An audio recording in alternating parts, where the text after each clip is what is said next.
Doesn't matter who you support. Doesn't matter. Doesn't matter if Donald Trump is in office.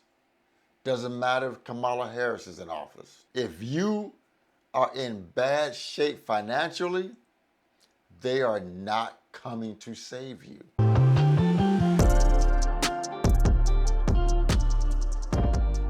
Hey guys, welcome back to the channel. Frank Talks Money. Real quick, I just need one favor, guys. Remember to like the video, smash that like button.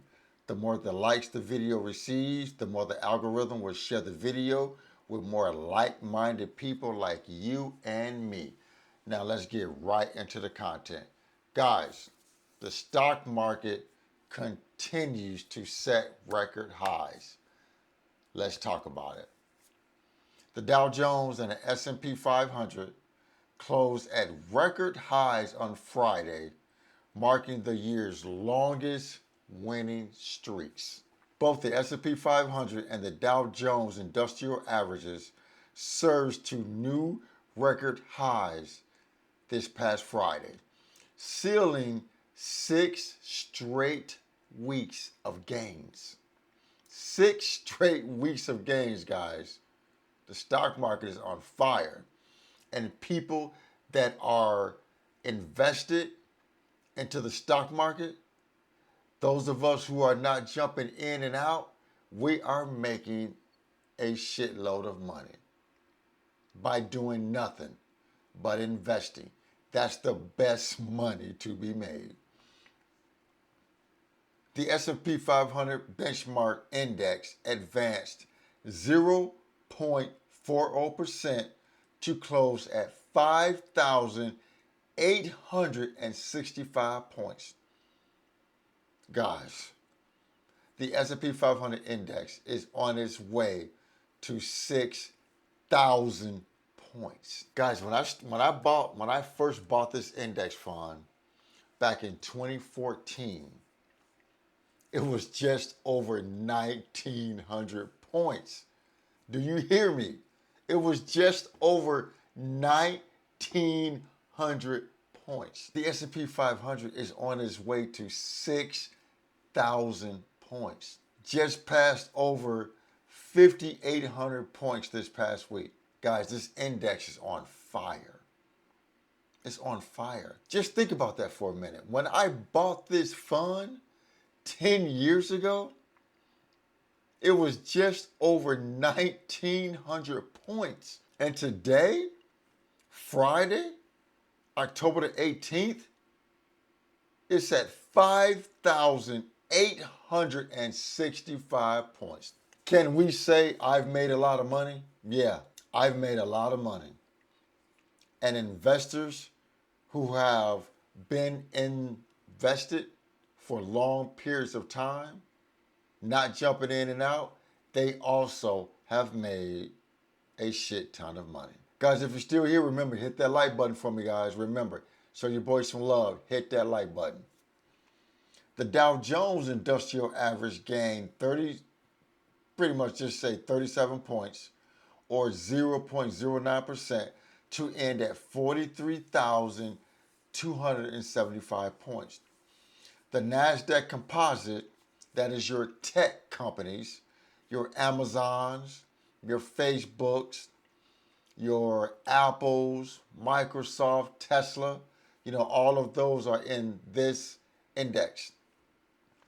The NASDAQ Composite, led by post-earnings jump in Netflix, ended the day up 0.63% at 18,490 points. Guys, all three indexes have a 6-week running gains. That's excellent. That is absolutely excellent. All three major indexes clinched their 6th straight positive week. This marked the longest streak of weekly advances in 2024 for both the Dow Jones and the S&P 500 index, which respectively ended the week at almost 1% for the S&P 500, and the Dow Jones ended at 0.90%, and the NASDAQ climbed 0.08%. Guys, right now we're going through earnings season for the S&P 500 index. So all your big companies in the S&P 500 index, which is the US's top 500 companies, they're reporting earnings right now. More than 70 companies of the S&P 500 have reported earnings this season. Of those 70 companies, 75% of them have beaten expectations. What does that mean? Us investors have made money. We're making money, guys. We are making a shitload of money. Despite an expected increase in volatility in the market leading up to the election, stocks may actually continue to rally through November. This would be not typical for an election year. But let's just ride this wave while we can, guys. Usually it's the other way around. The market is hesitant and then it does well after the election. Now we're getting the reverse end of it. Maybe you get the opposite of what we had. Stocks will be strong until the election and then have some volatility after the election. The market has attributed this outperformance to investors already pricing in a win from the Republican nominee and former President Donald Trump, whose policies would be more business friendly in terms of taxes and regulations. Guys, the bottom line is, let me just say this, and I don't want to turn this into a political agenda, because my channel is definitely not about political views. We can all keep those to ourselves. But I want to say this. Doesn't matter who you support. Doesn't matter. Doesn't matter if Donald Trump is in office. Doesn't matter if Kamala Harris is in office. If you are in bad shape financially, they are not coming to save you. They're not coming to save you. They're not coming to save you. They're not coming to save me. And I don't want people going into the comments. Please don't go into the comments bashing one candidate or the other. This is not what my channel is about. Just support whoever you want to support, please, in silence. I don't want people in the comments going back and forth, making comments about Trump, others making comments about Kamala. Then we're going back and forth. I don't want that, guys. Just support who you want to support in silence. I'm going to support who I want to support in silence. But I just want to make the statement, like I said, whoever you support, that's who you support. But they're not coming to save you financially. If you're in debt, you made those decisions. If you're in credit card debt, you made those decisions. If you're paying a car note you can't afford, you made that decision. If you took out a personal loan, you made that decision. Guys, we all have to take accountability for the decisions that we made. So let me tell you this. So back in 2012, I owed the IRS over $20,000. I owed back child support. If you guys know me, I'm transparent about my life. I am super transparent about my life. I'm not hiding anything. I'm putting it out there because that's what I want to be. Because I want everyone to know you can rise above all if that's what you choose to do. If you choose to put in the hard work and rise above it, you can overcome. No, I'm sorry, that wasn't in 2012. That was when my dad passed away in 2007.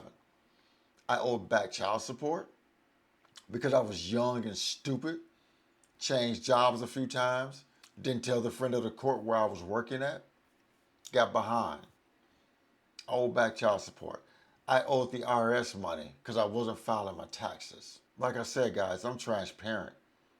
I got nothing to hide. And then on top of that, I was in debt, made bad financial decisions. But you know what? You know who made those decisions? I did. I couldn't blame the government. I couldn't blame my job. You know where the responsibility laid at? It laid at my feet. I made those damn decisions. I made those decisions. I made the decision not to file my taxes. I made those decisions not to pay my child support. We have to accept responsibility for our actions. Your job didn't tell you to go out and finance a car you couldn't afford. Your job didn't tell you to go into credit card debt. Let's just be honest. Let's just be real about it. Your job didn't tell you to go out and take out a personal loan, right? Your job didn't tell you to do that. You agreed to whatever salary that your job is paying you. You agreed to that. You didn't have to work there. You did not have to work there. If you didn't think it was enough money, you could have kept looking. You could have chose to work somewhere else. Your job didn't tell you to go into debt, right? Just being honest.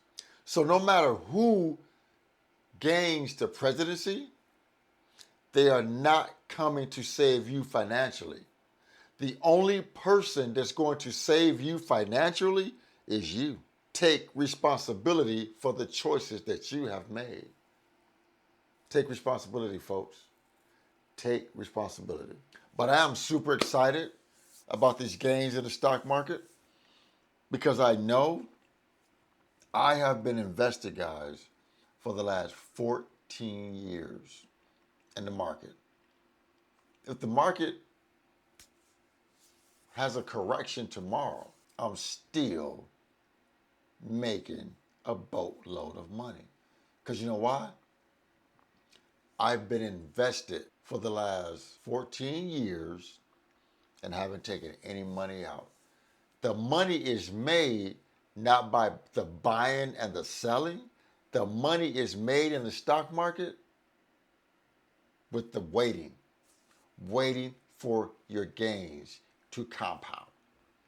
That's where the money is made. And I've been invested for the last 14 years by getting out of debt, controlling my money, having goals, having a plan, and taking action. And if I can do this, someone with just a high school diploma who had a zero negative net worth 12 years ago, and now I'm sitting over $500,000 in my 401k, anybody can do this. But you have to be determined to get here and not let nothing stop you. So guys, that's my talk today. That's my weekly roundup in the stock market. I'm going to do this every single week, whether the market is up or down, because I want to keep you guys informed. Because this is what I'm passionate about. This is what I want to do. I want to teach about finances. I just want to educate people about finances. I can talk about finances all day long. I love it. I love the subject. I love studying about it. I love talking about it. I love helping people with finances. So guys, do me a favor, please like the video, share the video, and most important, please consider subscribing to my YouTube channel, Frank Talks Money. And always remember, financial decisions you make today will impact your financial life tomorrow. Thanks for tuning in. Frank Talks Money. I am